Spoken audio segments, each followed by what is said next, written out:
Bueno, ahí está.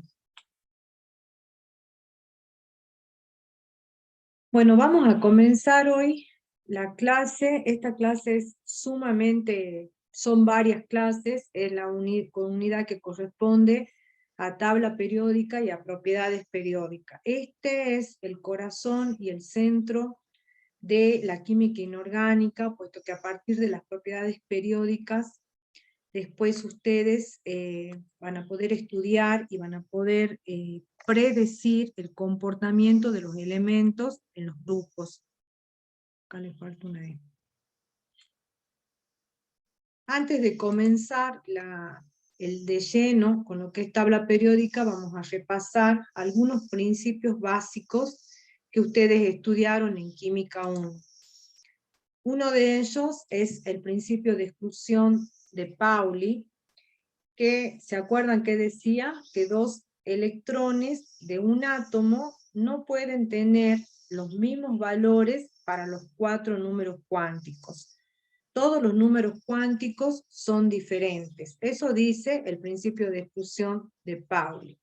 Si acá nosotros observamos en la pantalla, tenemos el elemento helio, cuya configuración electrónica tenemos escritas 3 opciones. Si nos fijamos en la primera, tenemos el helio, tiene un Z igual a 2, o sea que tiene en un átomo neutro 2 electrones. Si nos fijamos, acá tenemos 2 electrones con el mismo spin hacia arriba, 2 electrones con el mismo spin hacia abajo, y acá tenemos 2 electrones con spines opuestos. La pregunta es, ¿cuál de estas 3 es la correcta? La correcta es esta. Es esta, ¿por qué? Porque si nosotros escribimos esta configuración electrónica o esta configuración electrónica, estaríamos tendríamos 4 números cuánticos iguales. ¿Cómo? Así.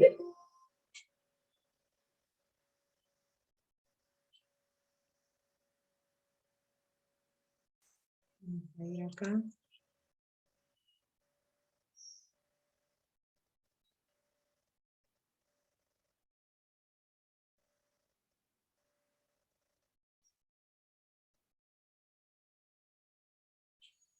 Entonces decíamos que el helio, la configuración electrónica correcta, si la representáramos con los espines, sería esta. ¿Por qué no puede ser esta o esta? Tiene un Z igual a 2. Esto significa que su configuración electrónica es 1s2. Si escribimos entonces los números cuánticos para esta configuración electrónica, el número cuántico principal que le corresponde es 1, el L, que es el número cuántico azimutal, en este caso viene representado por la letra S, que es lo que siempre usamos. Perdón, acá yo quería poner un L igual a 0.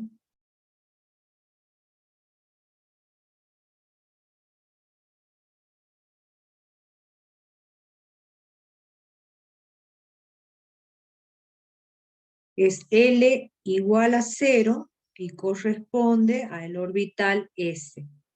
El ML, que es el tercer número cuántico principal, también va a ser 0 porque el L es 0. Y luego tenemos el número cuántico spin, que este dijimos que puede valer más un medio o menos un medio. Entonces, si nosotros tomamos esta configuración electrónica y escribimos los números cuánticos, tendríamos 1 para el número cuántico principal, 0 para el número cuántico azimutal, 0 para el número cuántico magnético y un medio para uno de los electrones. Pero resulta que el segundo electrón va a tener la misma combinación de números cuánticos porque los dos tienen espines paralelos para arriba. Para esta combinación, la cuaterna sería 1 para el número cuántico principal, 0, no sé qué es esto, 0 para el número cuántico azimutal, 0 para el número cuántico magnético, y menos 1/2 para el spin del electrón. Pero los dos electrones tienen el mismo spin, o sea que ambos electrones tendrían la misma configuración electrónica. Y esto no puede ocurrir, esto no puede pasar, porque, perdón, no podemos tener los 4 números cuánticos principales. En cambio, en este otro,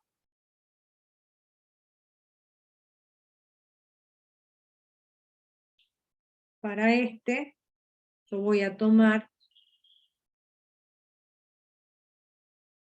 uno de los electrones, y la combinación de números cuánticos sería 1, 0, 0, 1/2 para uno, y para el otro tendríamos 1, 0, 0 y menos 1/2. Entonces acá queda claramente determinado cómo tenemos los 4 números distintos. No podemos, digamos, un electrón no puede, 2 electrones no pueden tener sus 4 números cuánticos iguales, deben diferir en uno por lo menos. Estos 2 electrones están ubicados de hecho en el mismo orbital, que es el orbital 1s. Están los dos en el mismo orbital, en el mismo lugar, pero mientras un electrón gira en un sentido, el otro electrón tiene que girar en sentido contrario.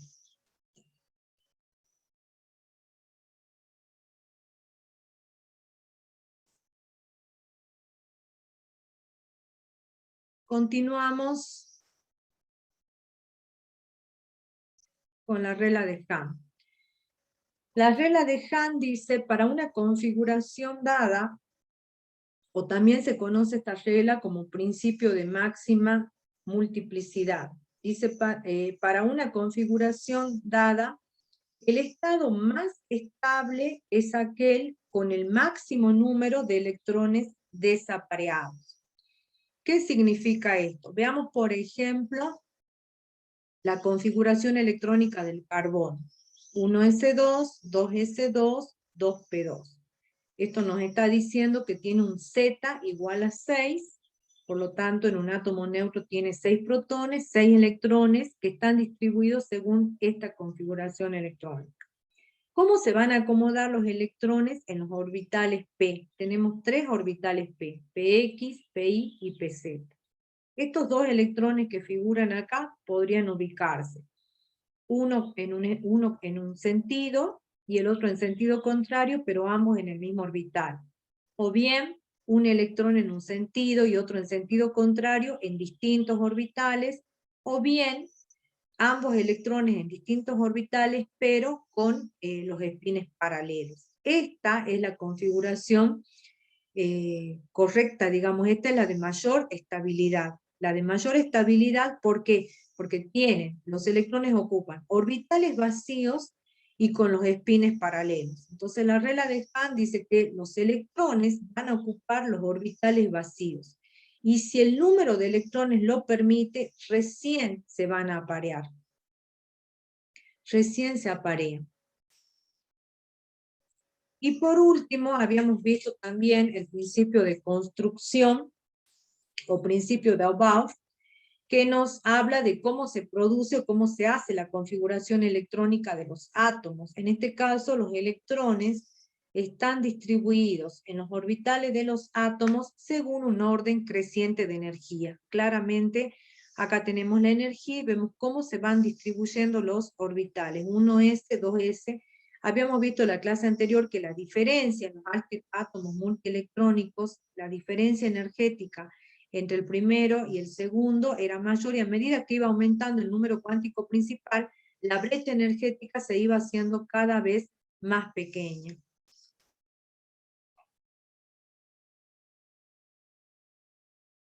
Bueno, ahora vamos a hablar un poco de la historia de la tabla periódica hasta la tabla periódica actual. Hubieron varios intentos para poder llegar a la tabla periódica actual. En algún momento se habló de las triadas de Duvernay, posteriormente de las octavas de Newland. Todas estas, estos fueron los primeros pasos, digamos, con respecto a a cómo se llega a la tabla periódica actual.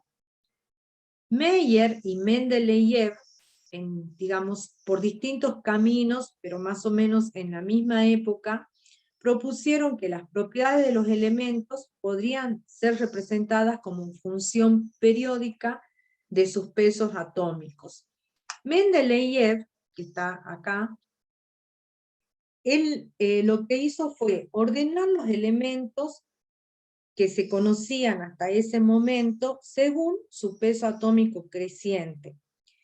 Y además corrigió algunas de las irregularidades que aparecían hasta ese momento. Por ejemplo, él corrigió la ubicación del telurio y del yodo en la tabla periódica. El telurio tiene Z127, el yodo 126, perdón, peso atómico 127 y el yodo 126.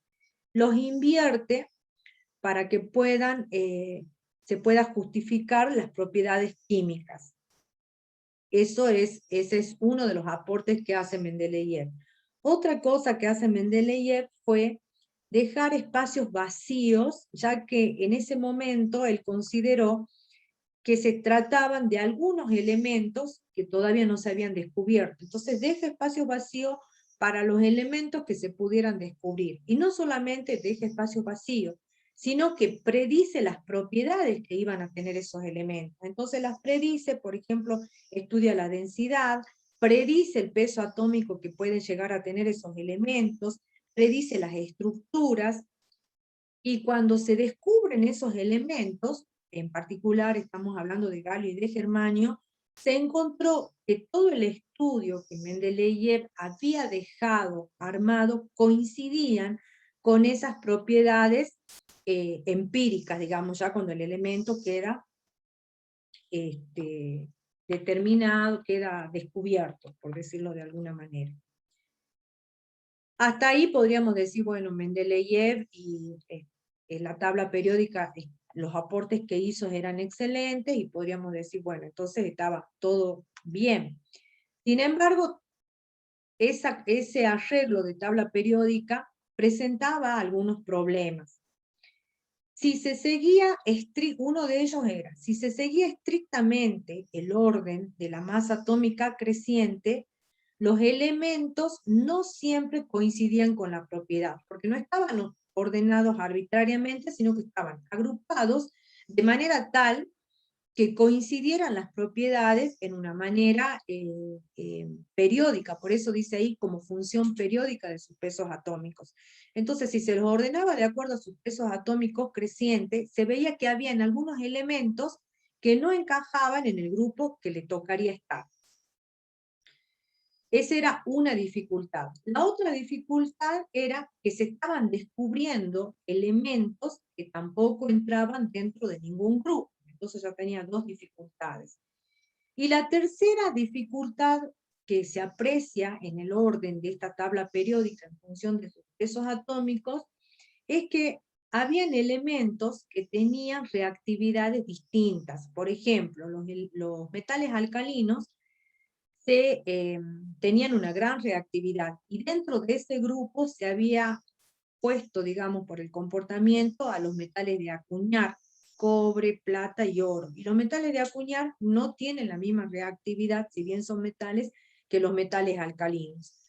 Y bueno, hasta ahí ya dimos 3 dificultades, pero no fue la única. Para poder establecer un grupo dentro de la tabla periódica, por lo menos se debían conocer las propiedades de uno de esos elementos. Como no se conocían a los gases nobles, no se incluyó a los gases nobles dentro de esta tabla periódica. Así es entonces que Meyer y Mendeleev caen, digamos, en su propuesta de los pesos atómicos. Fue Moseley quien fundamentó en forma experimental el hecho de que el número atómico sea el factor determinante de la tabla y no la masa. Esto entonces fue Moseley quien nos está dando la tabla periódica, los parámetros para la tabla periódica moderna. Quiero poner en negritas acá.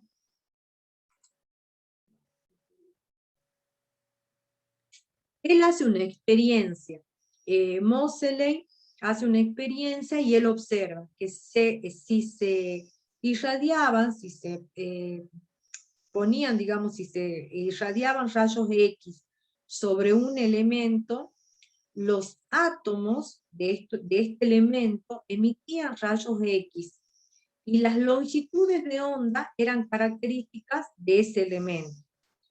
Moseley demostró que la longitud de onda de esos rayos X emitidos por los elementos, por los átomos, digamos, se ajustaba a una fórmula que contemplaba un número entero específico para cada elemento, y que además ese número variaba en una unidad cuando se pasaba de un elemento a otro sucesivo. Entonces, ese número que aparece ahí debía corresponder al número atómico Z.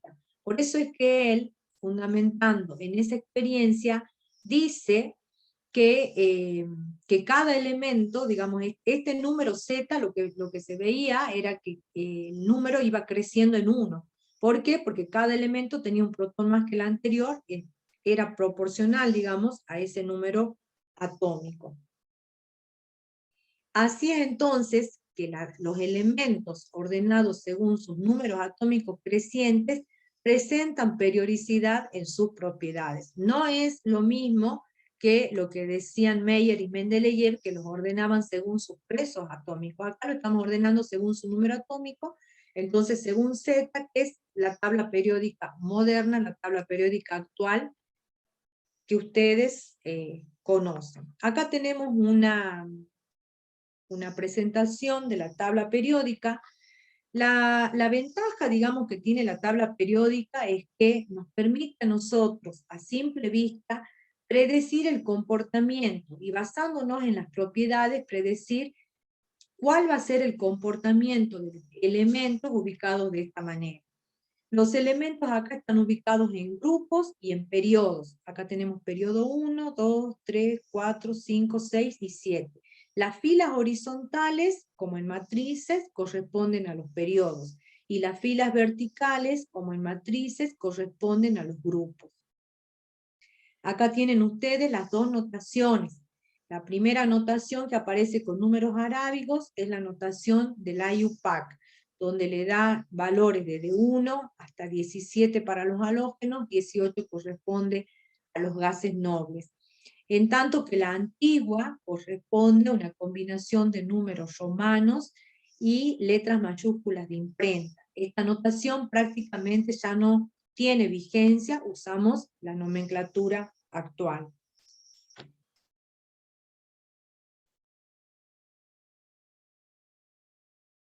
Los grupos 1, acá está en colores, si observan, el grupo 1 corresponde a los metales alcalinos, el grupo 2 a los alcalinos tercios. Acá tenemos en el sexto periodo, fíjense que se abre la tabla. Aparecen los lantánidos y actínidos en el sexto y en el séptimo periodo, que corresponden, en particular los lantánidos, corresponden a los elementos que ocupan los orbitales 4F, y los actínidos a los elementos que ocupan los orbitales 5F.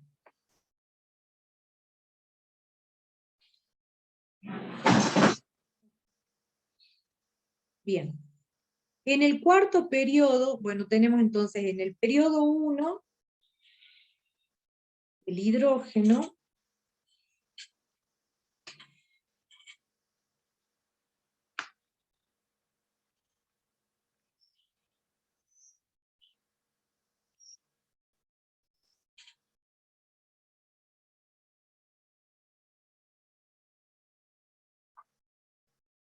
con configuración 1s1, y el helio con su configuración 1s2. En el segundo periodo tenemos litio, berilio, boro, carbono, nitrógeno y oxígeno. En el tercer periodo, fíjense que ya tenemos sodio,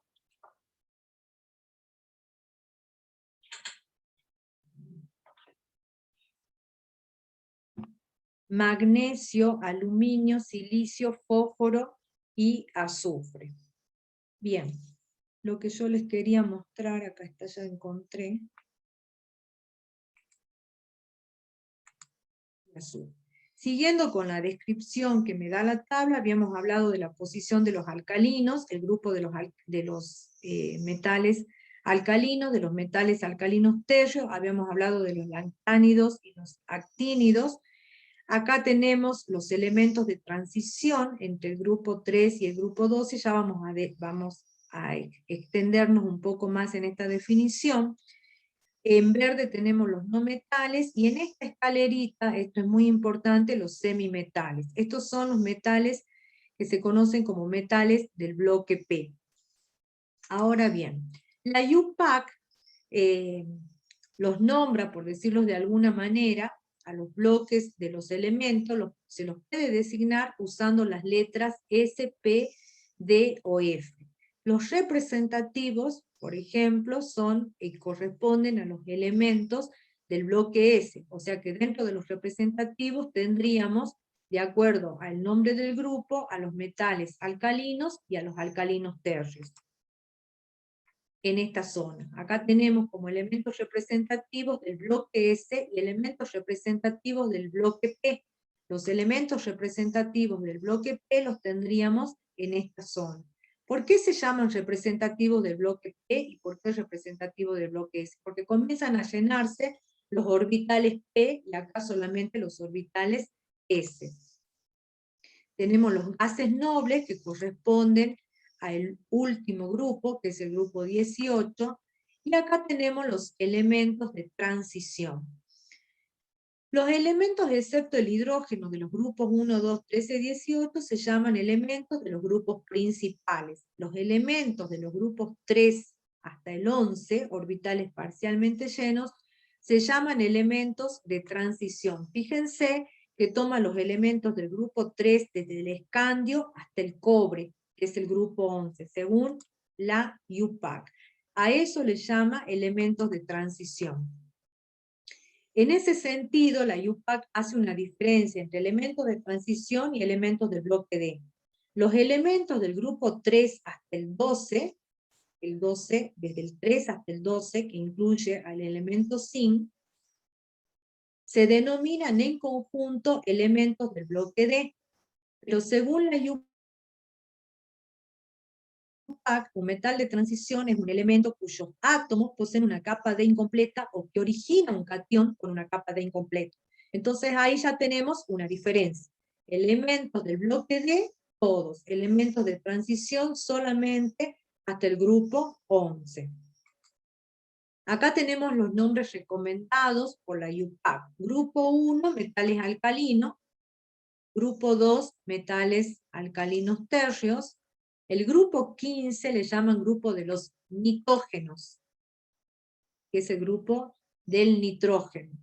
El grupo 16, grupo de los calcógenos, acá. 17, grupo de los halógenos. Y el 18, grupos de los gases nobles.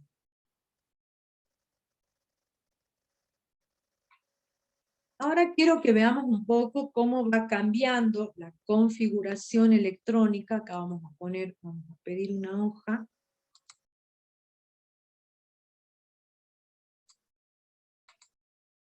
Para poder hablar cómo varía la configuración electrónica a lo largo de un periodo.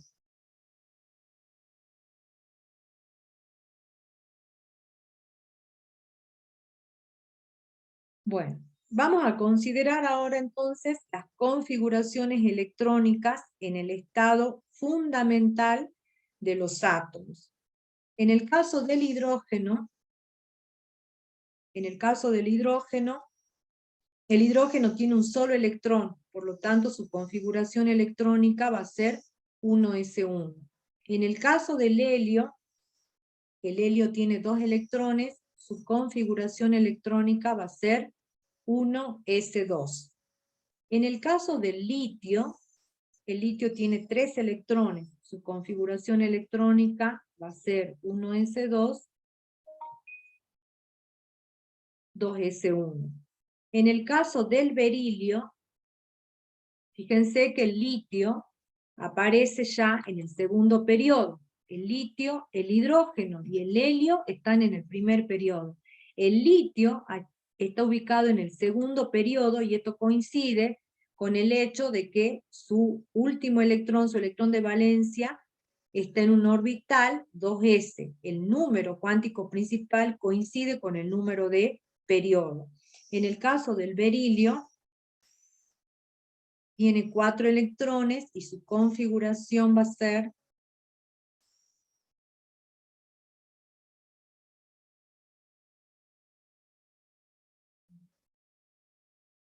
1s2, 2s2. Para el caso del boro, que es el que sigue, tenemos 5 electrones, tendríamos 1s2, 2s2, y ya se llena el orbital p con un electrón. Para el caso del carbono, 1s2, 2s2, 2p2. Para el caso del nitrógeno, estamos siguiendo todos en el mismo periodo, en el periodo 2. 2s2,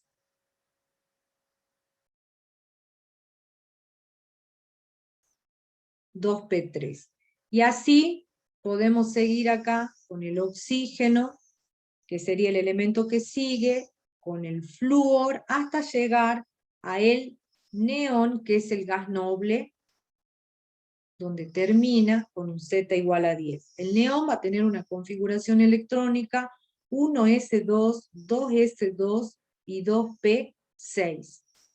¿Qué observamos acá? ¿Por qué hemos escrito esto?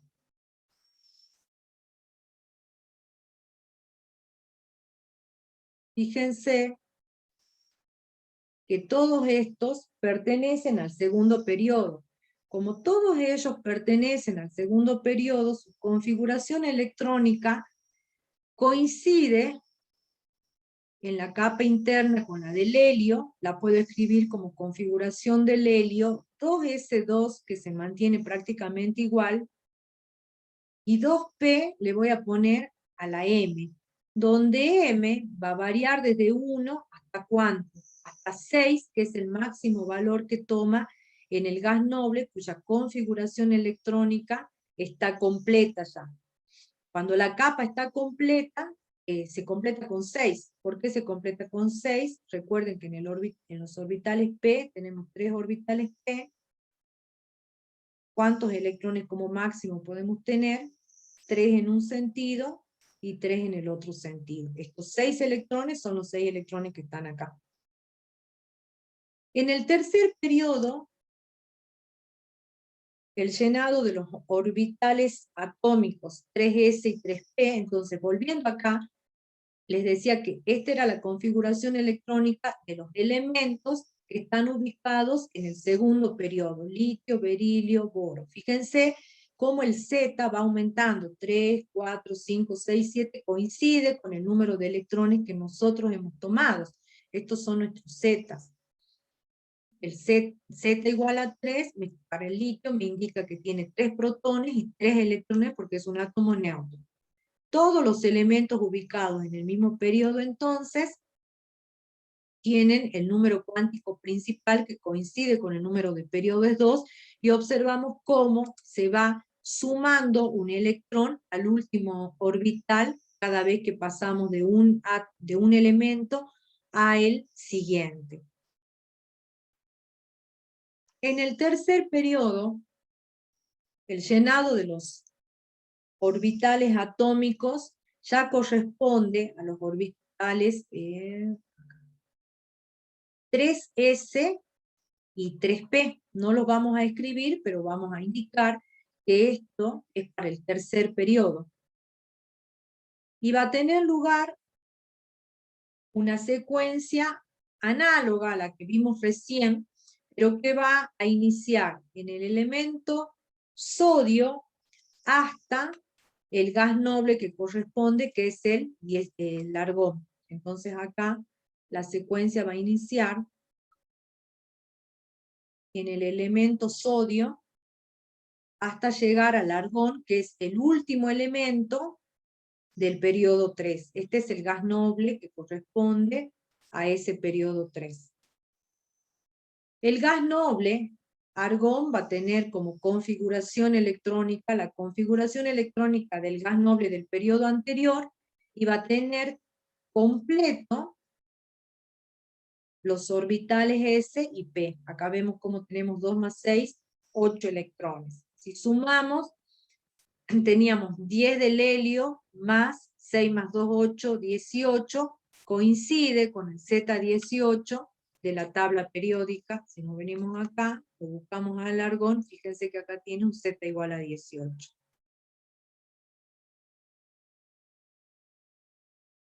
En el cuarto periodo,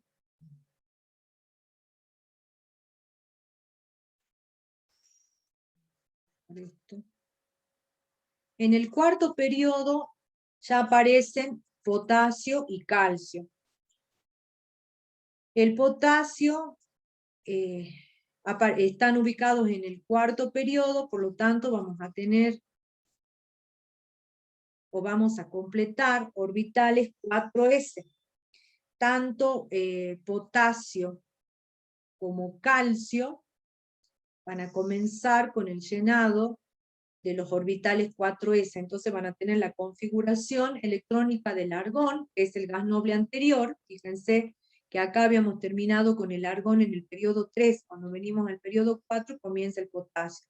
Este tiene Z18, este tiene Z19.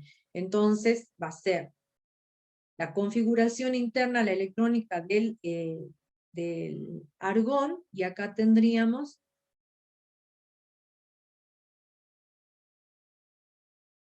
(4s1). Para el calcio tendríamos la configuración del argón 4s2. Con sus respectivos zetas igual a 18 y a 19. No, 19 y 20, perdón. Ahora bien, si nosotros volvemos a esta imagen, vemos que en el cuarto periodo la cosa cambia, porque acá en el segundo y en el tercero de litio y sodio pasamos, estábamos nada más que con elementos representativos del bloque S y del bloque P, tal cual lo vimos en su configuración electrónica, porque en la configuración electrónica solamente habían aparecido electrones, ubicamos electrones en los orbitales S y P, entonces estábamos hablando de elementos del bloque S y del bloque P. Acá la cosa cambia. En el cuarto periodo hay 10 electrones para los 10 elementos siguientes que se van a incorporar, desde el escandio hasta el zinc. ¿Dónde se incorporan esos electrones? Esos electrones se incorporan a los orbitales 3D, quedando el zinc, lo ven, ¿no es cierto? Acá potasio 4s1, el calcio dijimos 4s2, el escandio tiene 21, acá ya hay un electrón que se va a incorporar al orbital 3D, el siguiente también, se van incorporando, son 10 electrones en total que se ubican y se van incorporando sucesivamente en los orbitales D hasta llegar al elemento zinc. Cuando llegamos al zinc, el elemento zinc tiene la configuración electrónica del argón 4s2 y 3d10. El Z es 30. Si nos fijamos acá, corresponde, fíjense, 30 es el número atómico del zinc. Estos elementos, a donde aparece el llenado, el electrón se va incorporando a los orbitales D, se llaman elementos de transición. Todos los elementos a donde el electrón se incorpora a los orbitales D se llaman elementos de transición, con la precaución de lo que dice la IUPAC, que todos los elementos, la IUPAC al zinc no lo considera un elemento de transición porque tiene su capa D completa. Para la IUPAC el zinc es un elemento del bloque D. Al tener como máximo 10 electrones, lo considera, ellos consideran como elemento de transición exactamente a los que van desde el grupo 3, perdón, hasta el grupo 11. Pero son elementos del bloque D, porque los electrones se van ubicando en los orbitales D hasta completar, como es el caso del zinc.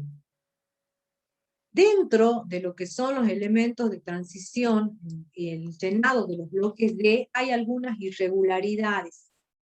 Una de las irregularidades que se presenta es el caso del cromo. El cromo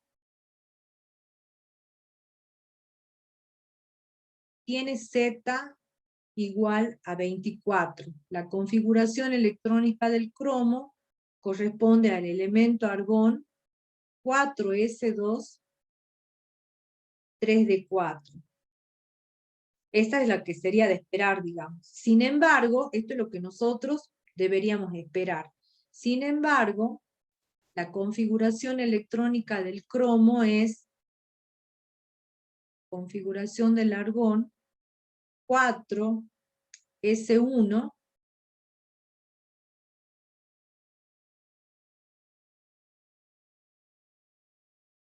3d5. Esta es la configuración electrónica del argón y no es esta. ¿Qué creen ustedes? ¿Por qué? Del argón, no, perdón, del cromo. ¿Por qué es esta la configuración electrónica del cromo y no es esta? ¿Qué creen ustedes?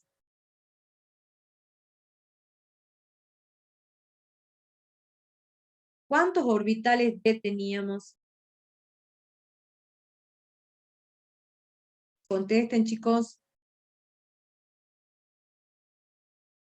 O los he muteado. Teníamos 5 orbitales D, ¿recuerdan? Teníamos 5 orbitales D. ¿Por qué el cromo toma esta configuración electrónica y no esta, que es la de esperar? Bueno, eso ocurre porque en este caso la regla de Hahn prima sobre el principio de Above. La regla de Hahn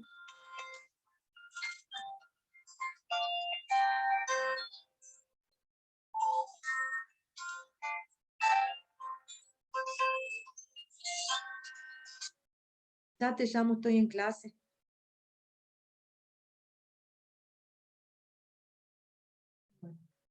La regla de Hahn, que tiene los electrones desapareados, fíjense, tiene todos los electrones con el mismo spin paralelo. Esto le confiere una estabilidad extra. Es así entonces que la regla de Hahn prima sobre el principio de Above o de estructuración, y esta configuración es mucho más, en esta configuración el átomo es mucho más estable. Y si es más estable, quiere decir que tiene menor energía. Entonces, esta es una de las excepciones. La otra excepción va a ocurrir en el caso del cobre. En el caso del cobre, también pasa lo mismo. La configuración electrónica del cobre va a ser la configuración del argón 4s0 y 3d10. ¿Por qué? Porque los orbitales en donde los electrones se encuentran, los orbitales semillenos o llenos completamente, tienen una estabilidad extra. Y el átomo va a buscar la estabilidad. Entonces acá tenemos 10 electrones.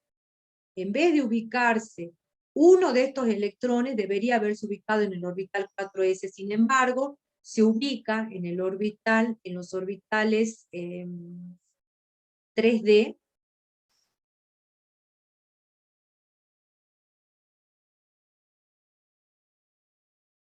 se ubica acá. ¿Por qué? Porque tengo mayor estabilidad, menor energía. Estas son las dos excepciones que presenta la tabla periódica en cuanto a la configuración, el cromo y el cobre. Que las tienen que aprender, las tienen que estudiar. Profe, Sí. Ahí no sería 4S1, porque el cobre tiene 29.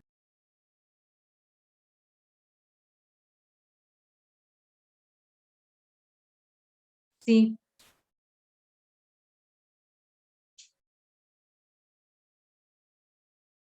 sí, sí, sí. 29 tiene nodano.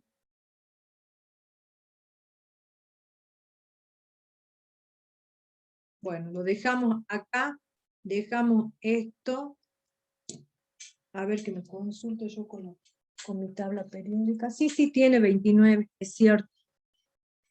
Tiene Z igual a 29. Entonces tendríamos que tener,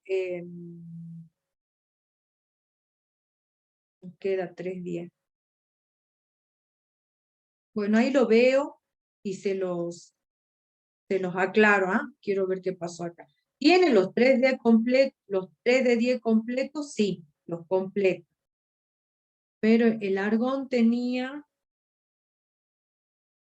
¿cuánto tenía el argón? 18 18, tiene algo. me está faltando uno acá, ¿no es cierto? Sí. Sí, sí, sí, sí.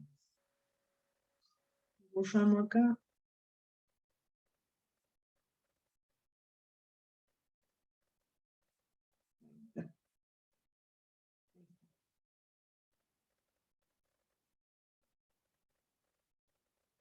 Para que me dé y el cobre tiene 29. Sí, ahí está. Es uno. Bien. El electrón diferencial debería haberse ubicado acá y sin embargo vemos que viene y se ubica en el orbital 3D10, está completo. Bien. Continuamos. Esto ya habíamos visto. Esto también. ¿Alguna pregunta hasta acá? Bueno, ahora vamos a avanzar entonces. Pero antes vamos a ver qué pasa en el quinto periodo. Rápidamente, sin hacer tanta explicación, vamos a ver qué pasa desde el rubidio, qué es lo que pasa en el quinto periodo. Desde el rubidio hasta el xenón, la secuencia de llenado de los orbitales va a ser la misma que teníamos desde el potasio hasta el criptón. O sea que acá, de nuevo, en el quinto periodo, los metales de transición van a ir completando los orbitales D. Donde cambia la cosa es en el sexto y en el séptimo periodo, porque acá ya, a partir del sexto periodo, en el sexto periodo se llenan los niveles 6S y comienza el llenado de los 4S. Entonces ahí, como habíamos dicho hace rato, podríamos borrar acá. Por ahí no quiero borrar para que les quede en el video la explicación. Esta. Rapidito. Entonces, en el sexto periodo comienza el llenado de los niveles 6S, de los orbitales 6S, y de los orbitales 4F. Esto es lo que va a pasar en el sexto periodo. Los 4F, todos los elementos cuyos electrones se ubican en los orbitales 4F, dan lugar a la familia de los lantánidos, que son los llamados metales de transición interna. Es la parte de la tabla periódica que está extraída para que no queden extremadamente largas. Metales de transición interna, o lo van a encontrar también con el nombre de tierras raras. El cerio, con respecto, partimos desde el cerio, tiene la configuración del xenón, sería el primer elemento, 4F1, 6S2 y 5D1. Si ustedes lo buscan al cerio en la tabla periódica, está ubicado acá. Sería el primer elemento a partir del cual comienza el llenado de los orbitales 4F. Se van llenando los orbitales 4F ¿Hasta cuánto, chicos? Dijimos que los orbitales 4F, recuerdan que los orbitales F podían tener como máximo 14 electrones. Entonces, se sigue hasta completar los 14 electrones, llegando finalmente al elemento lutecio, cuya configuración electrónica es la del xenón, 4F14, acá terminaría, 6S2 y 5D1.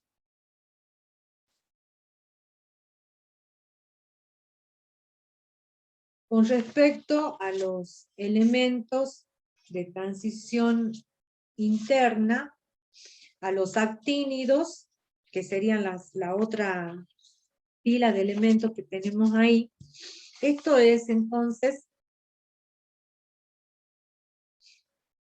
lo que se conoce como elementos lantánidos y actínidos. Los actínidos están ubicados acá, en el séptimo periodo,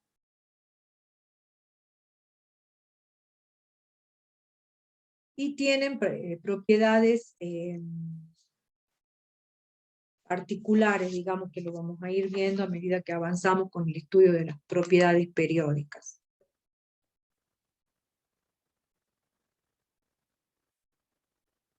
Bien.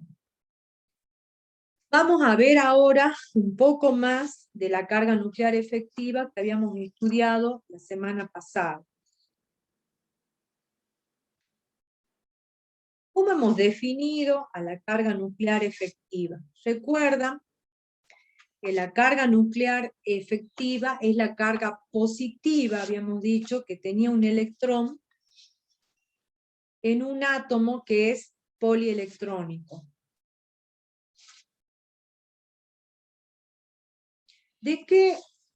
¿Cómo influye? ¿Qué es la carga nuclear? Nosotros tenemos el núcleo, tenemos los electrones, acá está según el modelo de Bohr. El electrón, un electrón externo como este, sufre la repulsión de los electrones internos y de los electrones que se encuentran entre ellos. Si bien es cierto, el núcleo ejerce una atracción sobre los electrones, hay una repulsión interna entre los electrones de las capas interiores, de los orbitales interiores. Entonces, un electrón que esté ubicado a una cierta distancia del núcleo va a sufrir la repulsión coulombica, puesto que tiene la misma carga. Entonces es una repulsión coulombica natural de todos los otros electrones que están dentro de esa esfera, digamos, de radio L. Este efecto neto es lo que se conoce como apantallamiento y que en definitiva lo que hace es reducir la carga nuclear. En vez de ser en vez de la carga nuclear actuar directamente o ejercer una atracción sobre el electrón periférico, se va a ver modificada, se va a ver disminuida por el efecto que tienen estos electrones internos sobre este electrón periférico.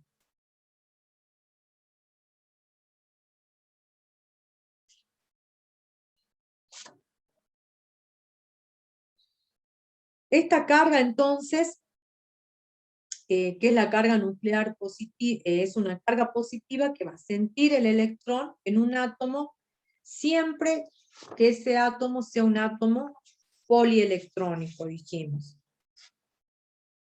El electrón que esté ubicado a esa distancia aérea del núcleo experimenta esa repulsión coulombiana de todos los electrones que se encuentran hacia adentro de esa esfera de radio aérea. El resultado es que este apantallamiento de estos electrones internos van a reducir la carga nuclear a un valor que lo voy a llamar carga nuclear efectiva, que se calcula. Hay distintos métodos para calcularlo. Una de las formas de calcularlo es a través de la regla de Slater, que las vamos a estudiar ahora. La carga nuclear efectiva y la penetración del orbital. ¿De qué depende la carga nuclear efectiva?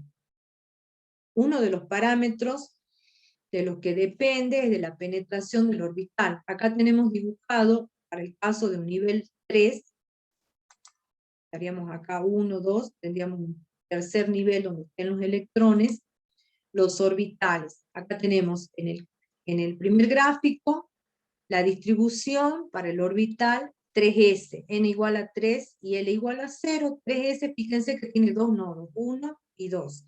El 3p tiene un nodo y el 3d que no tiene ningún nodo. El gráfico, nosotros ¿qué vemos? Que los orbitales S son mucho más penetrantes que los orbitales P. Esto significa que los orbitales F se llenan antes y que la carga nuclear efectiva va a ser mayor para los NS que para los NP, porque están mucho más cerca del núcleo. Son más penetrantes, están más cerca, son más atraídos que un NP. Hay algunas irregularidades, como los 4S que se llenan antes de los 3D. Bueno, esto lo acabamos de ver como el caso de las excepciones de la tabla periódica. Pero en general, los orbitales 3S, lo habíamos visto, son más penetrantes que los 3P y estos mucho más penetrantes que los 3D.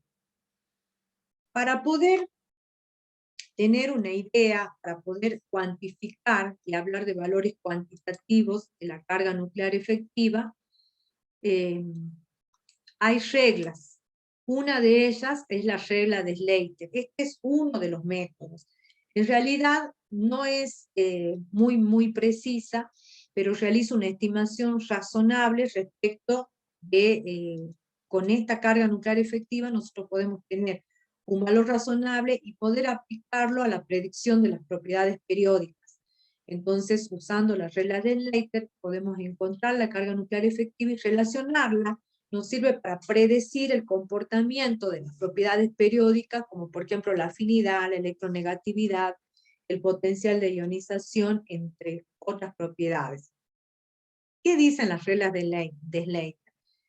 Repito que es una de las formas, no es la única. Los electrones ubicados en un orbital de mayor nivel contribuyen en 0 para la sumatoria que da como resultado la constante de apantallamiento. ¿Esto qué quiere decir?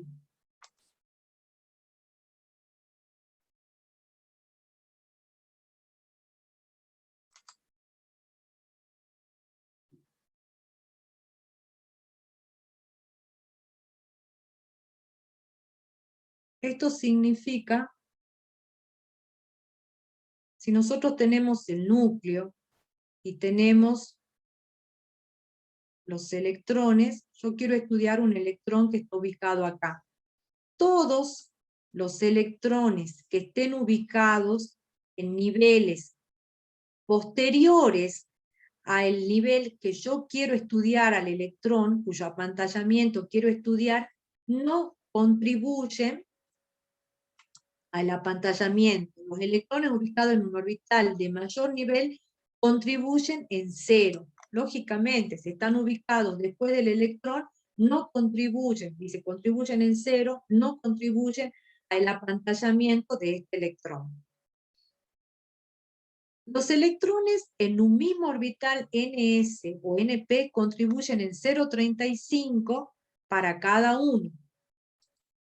¿Qué quiere decir? En este orbital yo puedo tener ese electrón y puedo tener otros electrones más. De hecho, tengo varios electrones, pero tomo un electrón para estudiar el efecto de pantalla de los electrones internos. Entonces, lo que dice la constante de apantallamiento y lo que dice la regla de Slater es que el electrón, los electrones que estén ubicados en el mismo nivel van a contribuir con 0,35 al apantallamiento. Este sería mi nivel N, porque en ese nivel estamos estudiando al electrón, estamos estudiando el apantallamiento que sufre el electrón.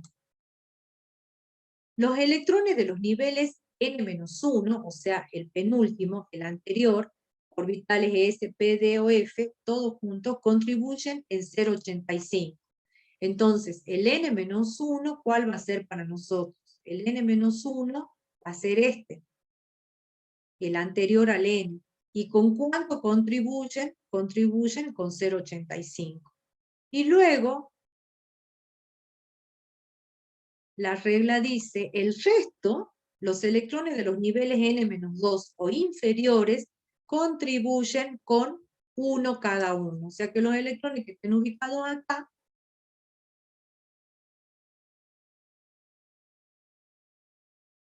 contribuyen con 1, y este es el N-2. En realidad, esto es 0,35 si estamos hablando de electrones S o P. El Z efectivo, entonces, lo vamos a calcular como la carga nuclear menos sigma, que es la constante de apantallamiento. Para poder calcular esta constante de apantallamiento, nosotros tenemos que tener en cuenta estos valores que ya lo vamos a ver con un ejemplo. Ahora, ¿qué pasa con la regla de Slater cuando hablamos de un electrón que está en un orbital ND o NF? Los electrones en el mismo ND o NF contribuyen con 0,35. Si este electrón no está en un orbital S o P, sino que se encuentra en un orbital tipo D, ya no es que contribuye en 0,35, sino que va a contribuir en 0, contribuye en 0,35 los electrones que están en el mismo orbital D o F. Contribuyen, perdón, en 0,35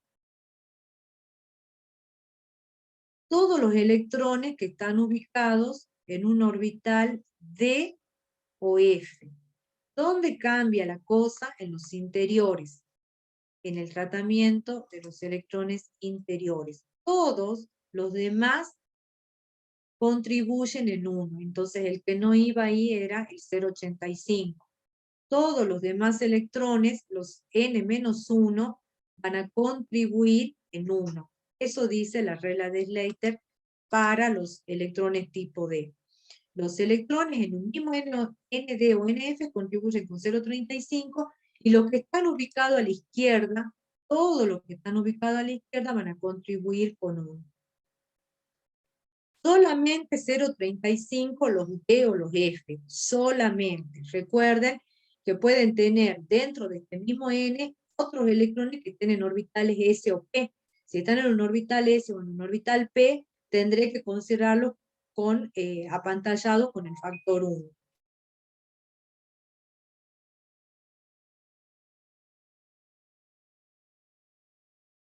¿Cómo varía la carga nuclear efectiva dentro de la tabla periódica?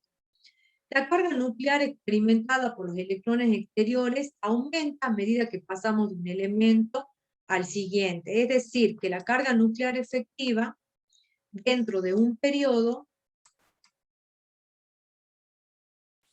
¿ya? Dentro de un periodo va a ir aumentando hacia la derecha. En tanto que en un grupo, fíjense en un grupo que estamos orientados en forma vertical, la carga nuclear efectiva cambia mucho menos que a lo largo del periodo, pero la carga nuclear aumenta poco, pero aumenta al bajar en una familia. ¿Por qué en un grupo no varía tanto la carga nuclear? Porque a medida que descendemos en un grupo va aumentando el número cuántico principal. Si aumenta el número cuántico principal, aumenta el número de niveles. Entonces los electrones internos no pueden escudar bien a los electrones externos. Entonces, si bien varía, no es tan importante el cambio como lo es en el caso de un periodo. En un periodo se ve claramente, porque al mantener el mismo número de niveles, se lo podemos ver acá. En un periodo, nosotros en todos los átomos tenemos el mismo número de niveles. Entonces, si tenemos el mismo número de niveles, el electrón se va ubicando en el último nivel. De manera tal, entonces, el apantallamiento es mucho más fuerte y la carga nuclear efectiva va disminuyendo hacia la derecha conforme avanzamos a lo largo de un periodo.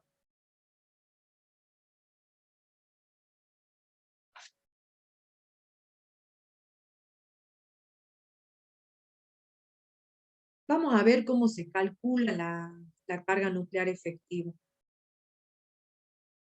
Vemos el ejercicio 3. Dice, usando la regla de Slater, calcule la carga nuclear efectiva para un electrón 3s.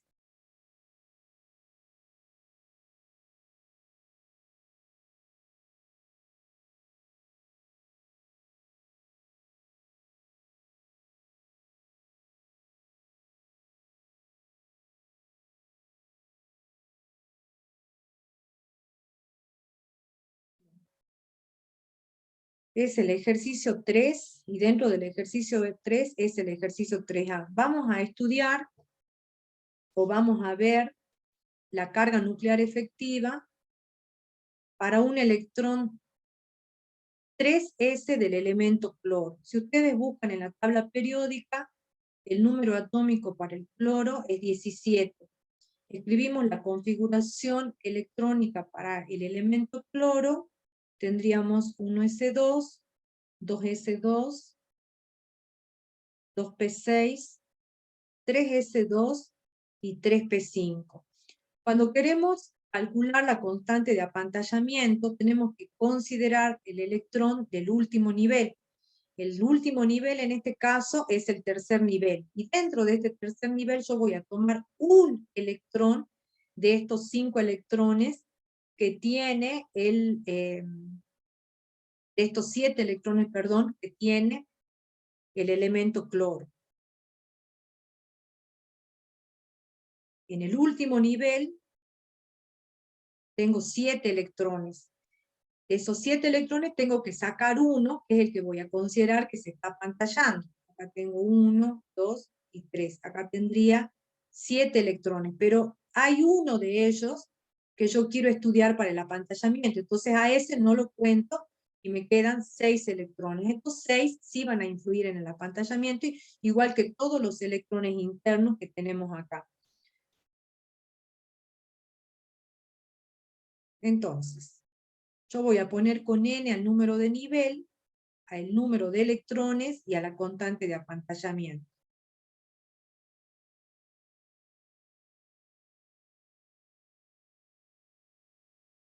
Mi n va a ser 3.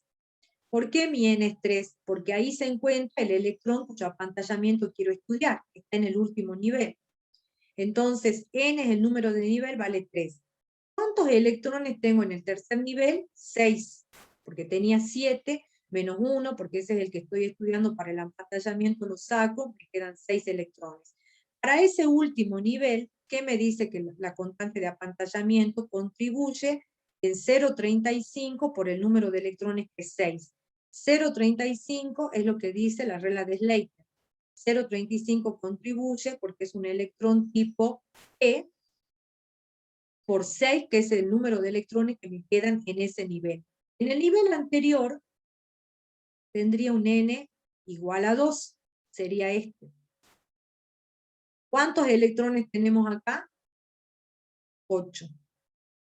¿Con cuánto contribuye la constante de apantallamiento para el nivel anterior al que estoy estudiando? Con 0,85 por el número de electrones que es 8. Y el anterior, que sería el n-2, este es el n-2, este es el n-1 y este es el n. Acá tengo 1, ¿cuántos electrones tengo acá? 2, y contribuye con 1. La suma de la contribución de la constante de apantallamiento me va a dar 10,9. Por lo tanto, la carga nuclear efectiva para el elemento cloro va a ser Z menos la constante de apantallamiento, es 17 menos 10,9, esto me da un valor de 6,1. Fíjense cómo la la carga nuclear efectiva es menor que la carga nuclear que nosotros tenemos en la tabla periódica, y es 17. ¿Por qué? Porque todos los electrones que están ubicados acá yo tengo 8 electrones y acá tengo 2 electrones. Acá tengo 17, que es el Z original, y Z es la carga nuclear. Estos electrones escudan la atracción entre este núcleo y este electrón periférico, de manera tal que la carga neta se reduce a 6, a 6,1. ¿Alguna pregunta con respecto a este ejercicio?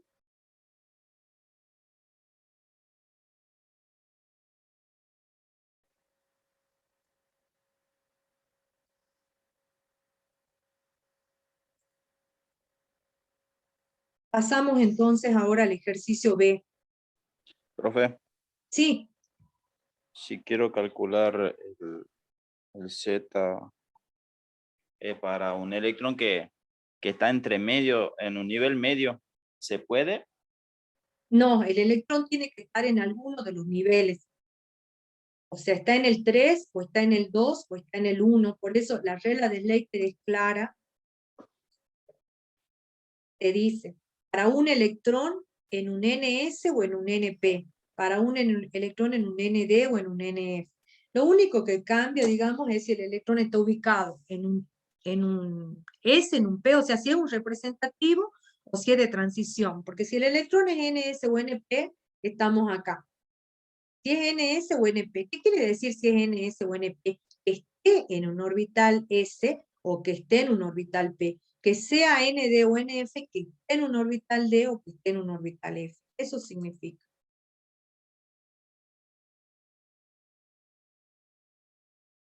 ¿Alguna otra pregunta? Bueno, continuamos ahora con el ejercicio 3D.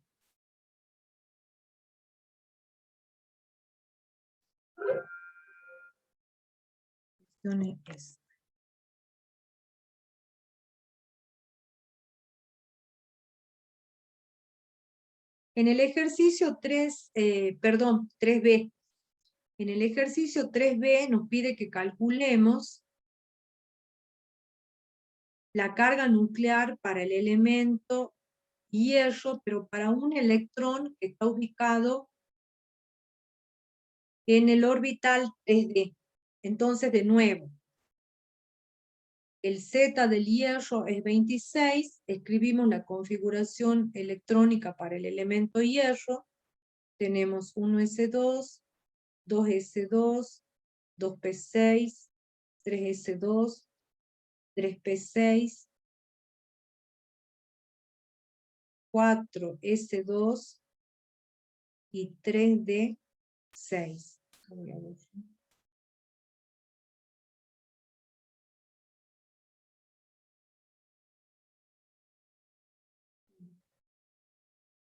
Bueno, el electrón que tenemos que cuya apantallamiento queremos calcular es un electrón 3D.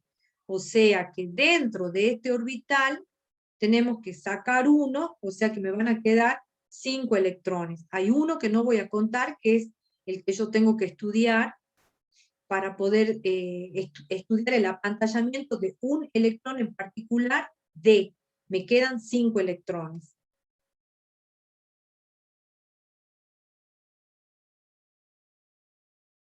Este no va a contar, porque el 3D el electrón que quiero estudiar está en el nivel 3D. Entonces el 4S se encuentra ubicado a la derecha, no lo cuento. Eso dice la regla de Slater. ¿Se acuerdan que habíamos visto eso? Tenemos el núcleo 1, 2 y 3. El electrón que quiero estudiar está acá. Todos los que están después no cuentan como el 4S porque no apantallan nada. Están ubicados después del electrón que quiero estudiar. Bueno, hagamos la tablita, tenemos N, el número de electrones y la constante de apantallamiento. ¿Cómo la vamos a calcular acá?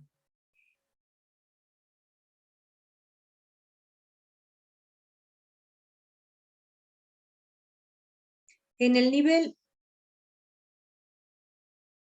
3 tengo cuántos electrones, este es el número de electrones, en el orbital D tenemos 5 electrones. La regla de Slater dice que los electrones en el mismo ND o NF contribuyen cada uno con 0,35. Los que están en el mismo ND o NF contribuyen con 0,35. Entonces, ¿cuánto vamos a poner acá? Como es un D, 0,35 por 5. porque son los mismos electrones, los 5 electrones están ubicados en el mismo nivel D, contribuyen con 0,35. Los demás contribuyen con 1, entonces fíjense que el S y el P no son D, son S y P, acá lean bien la regla. Los electrones en el mismo ND contribuyen con 0,35. Los ubicados a la izquierda contribuyen con 1.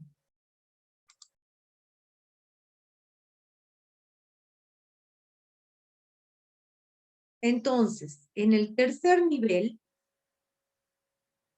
también tengo los S y los P que están acá. ¿Y que son cuántos? Son 8, pero están ubicados en otro orbital, están a la izquierda. Entonces, esos 8 electrones, voy a poner un color más oscuro porque esto no se ve nada.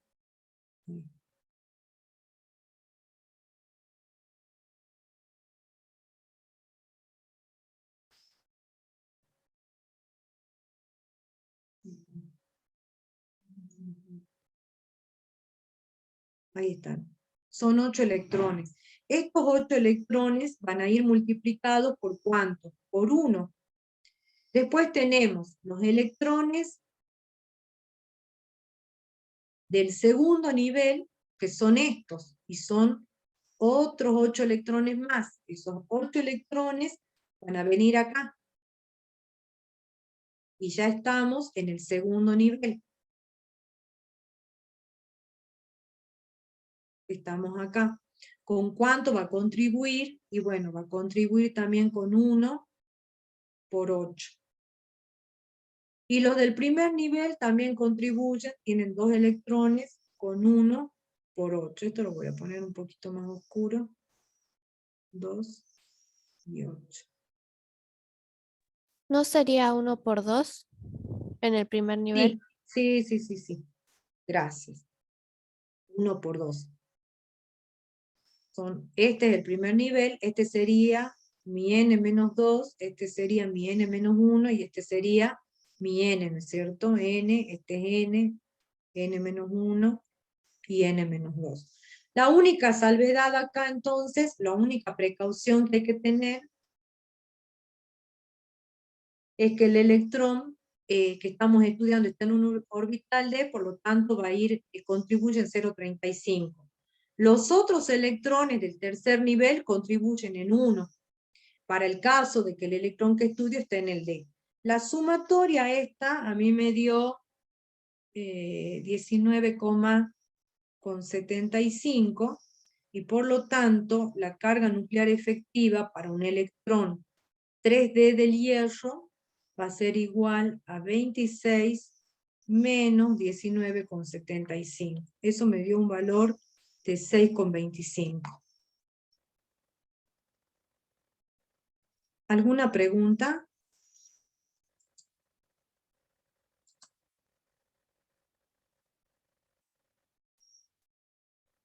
Si no tienen preguntas, hacemos...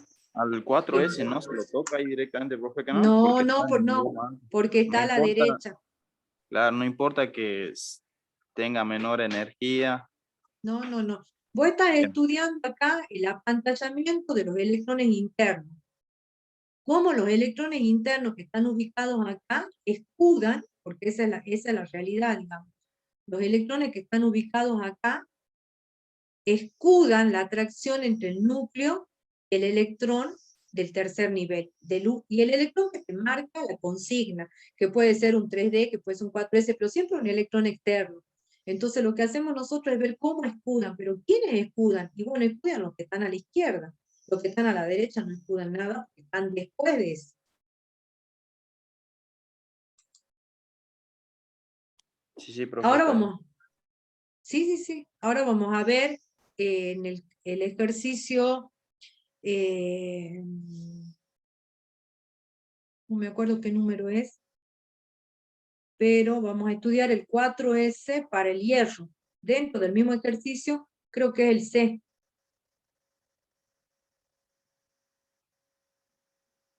Ah, no, dentro del mismo B es el 3D y 4S. Estamos dentro del mismo todavía. es en el mismo ejercicio B.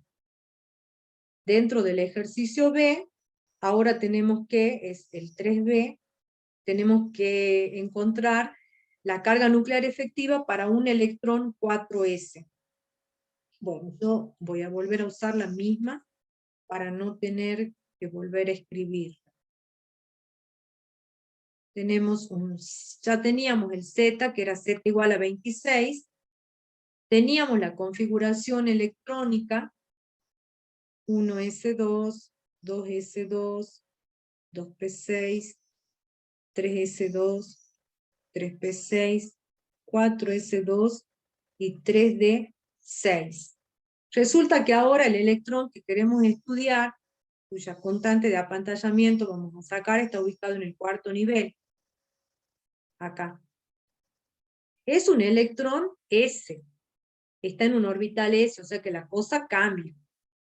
Entonces mi N, ¿cuánto va a valer ahora? Mi N es 4.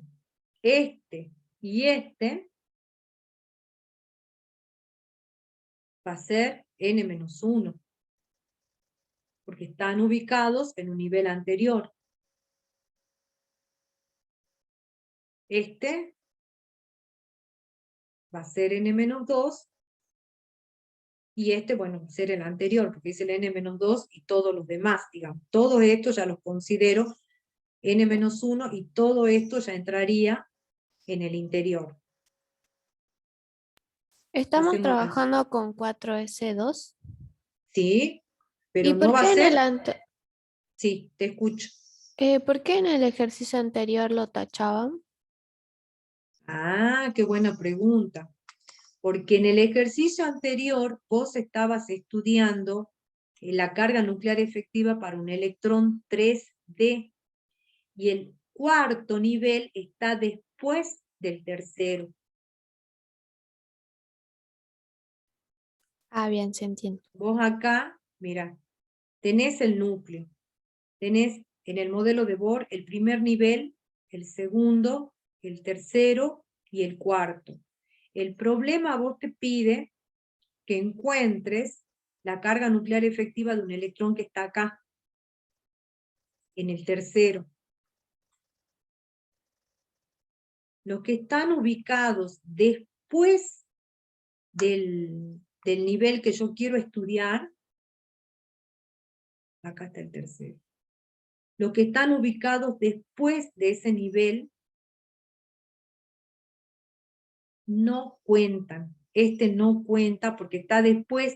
Por eso, si tu electrón está ubicado en el tercer nivel, como es este, ¿quiénes apantallan acá? Todos los electrones internos, los que están desde el electrón 3D hacia el núcleo, no los que están desde el electrón hacia atrás, porque estos electrones que están en este nivel ya lo tapan a él mismo, al cuarto, entonces no contribuye nada. Bien, profe, sí se entendió. Distinto Gracias. de este. Bueno, me alegro. Distinto de este, porque ahora el electrón que queremos estudiar está en el cuarto nivel. Y en el cuarto nivel tenemos 2 electrones, entonces ¿cuánto me va a quedar para la constante de apantallamiento? 1. Me va a quedar 1 porque recuerden que tengo que restarle 1. Al que estoy estudiando lo saco, no lo cuento.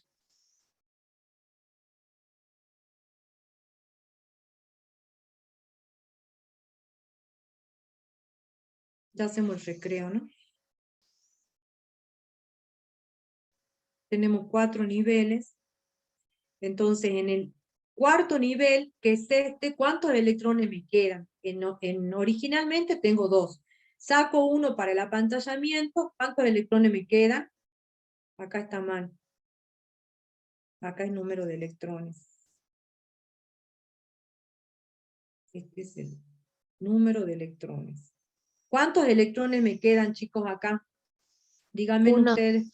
1. 1. ¿Y por cuánto va a ir afectada? La constante de apantallamiento. 0,35. Bien, 0,35. El anterior, ¿cómo queda? ¿Cuántos electrones tenemos en el N-1? 14. Sí, señor, 14. ¿Y por cuánto va a ir multiplicado? Por 0,85. Bien, sí, señor.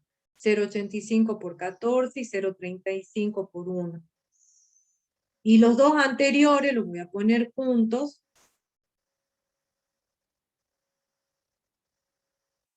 En el segundo, ¿cuántos electrones tengo? 8, y en el primero 2, hacen un total de 10 electrones que van a ir multiplicados por 1. Esta suma a mí me dio 22,25.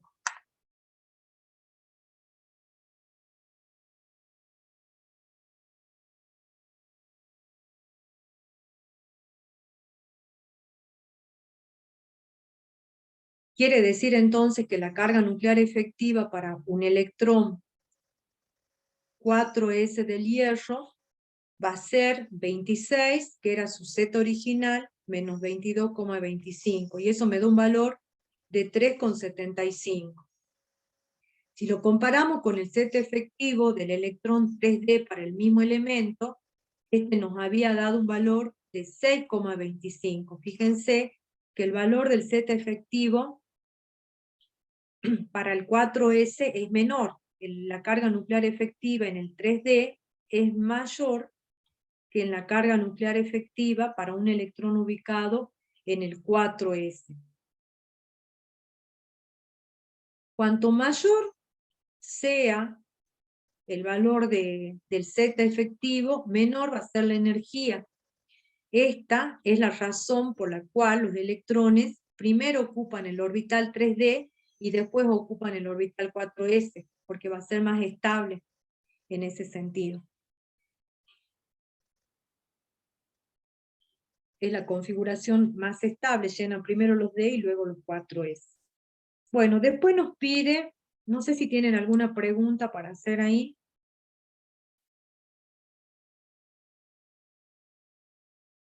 Quiero terminar esto, nos Disculpe, pide profe, una duda Sí, sobre el Z efectivo. ¿Qué no el número también me indica qué tan atraído está hacia el núcleo el electrón? sí,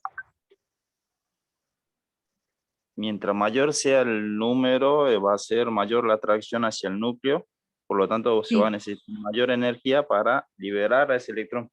Eso, vos estás hablando de la energía de ionización, También, claro. Pero acá yo estoy hablando de la estabilidad en la configuración. ajá, bien. La, Bien, bien. la energía, me refiero a la estabilidad en la configuración. En la configuración,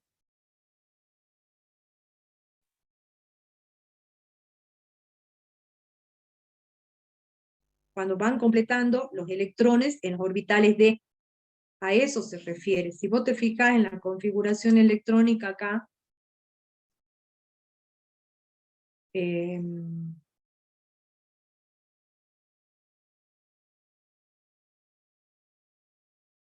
Profe, ¿y donde dice 10 por 1 sí, acá, en esa hoja? Eso no sí. entiendo. Y los 10 salen de acá. Vos tenés 8 electrones. Ay, mira cómo se cambia. Ah, 8 perfecto. electrones más 2, 10 por 1 te da Sí, está bien, el está bien. 10. Gracias. Esto se refiere a la estabilidad en cuanto al estado fundamental. A eso se refiere. No estamos hablando de energía de ionización todavía. Es cierto lo que vos decís. Cuanto mayor sea, va a estar más atraído hacia el núcleo y va a ser mayor la energía para arrancarle un electrón. Pero esta conclusión se refiere a la estabilidad en el estado fundamental, simplemente. No sé si queda aclarada tu pregunta. Sí, sí, sí, sí. Entonces, Bien, queda como que a mayor, así como lo acaba de consultar uno de nuestros compañeros ahí en el chat, que a mayor Z efectivo va a ser mayor la estabilidad. va a ser mayor la estabilidad, sí, sí, sí.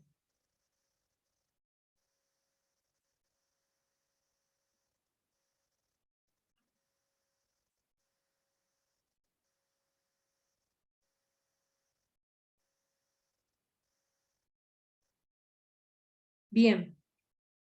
Después tenemos que hacer, nos pide ahí mismo en el mismo problema que calculemos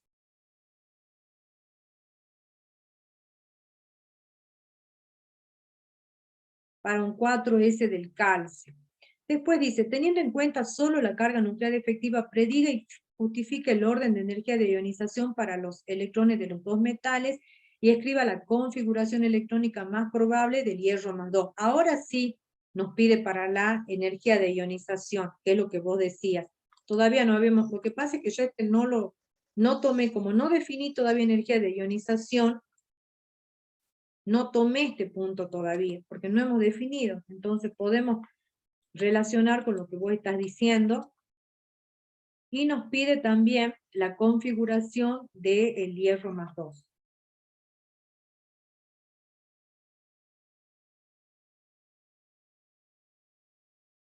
Ponemos otra hojita acá o borramos esto. Bien. Para el caso del calcio,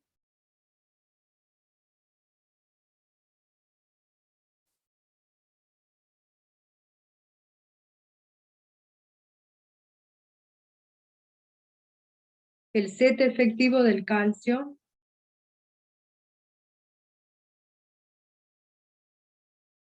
les voy a dejar la respuesta, a mí me dio 2,85, ustedes lo hacen solo. El set efectivo del calcio me dio 2,85 y el set efectivo del hierro me dio 6,25. Y ahora sí, vamos a comparar las energías de ionización para el calcio y para el hierro, que es lo que nos dice, prediga cómo va a ser la energía de ionización en el caso de los dos metales. La energía de ionización es la energía necesaria para arrancarle un electrón a un átomo gaseoso neutro, un átomo en estado gaseoso y neutro. ¿En cuál de los dos casos creen ustedes que van a tener que entregarle más energía a el átomo para arrancarle el electrón? De hecho, en el caso del hierro. Entonces, acá sí digo que la energía de ionización del hierro es mayor que la energía de ionización del calcio. Predigo eso. Predigo en función del valor del set efectivo. Si es mayor la atracción que tiene por el electrón, voy a tener que darle más energía para arrancarlo. Esta sería la ionización. Porque te pedía que compararas de los dos metales al alumno que me preguntó. Después pide la configuración electrónica del hierro más 2. Para el caso del catión hierro más 2, la configuración electrónica que les queda es esta.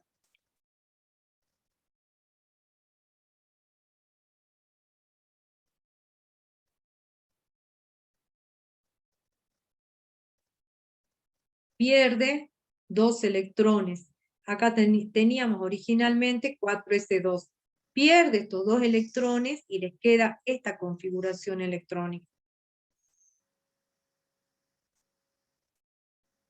En general, los cationes del bloque D, este es un elemento que pertenece al bloque D, en general, tienen siempre configuración electrónica D a la N. Y esta es la base de las propiedades de los elementos de transición. Entonces los electrones que pierde son los 4s. Fíjense por qué pierde los electrones 4s. Eso coincide con el hecho que habíamos visto recién, no sé dónde está, con la carga nuclear efectiva que habíamos sacado para el electrón 4s, la borré parece. Pero la carga nuclear efectiva para el electrón 4s era 375. Entonces fíjense que pierde esos 2 electrones, los electrones 4s los pierde para dar un catión D a la N, que es mucho más estable y que esta va a ser la base de las propiedades de los elementos de transición.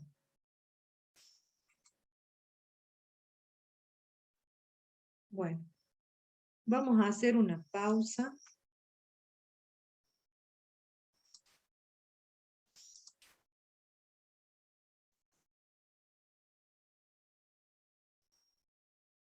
Vamos a hacer una pausa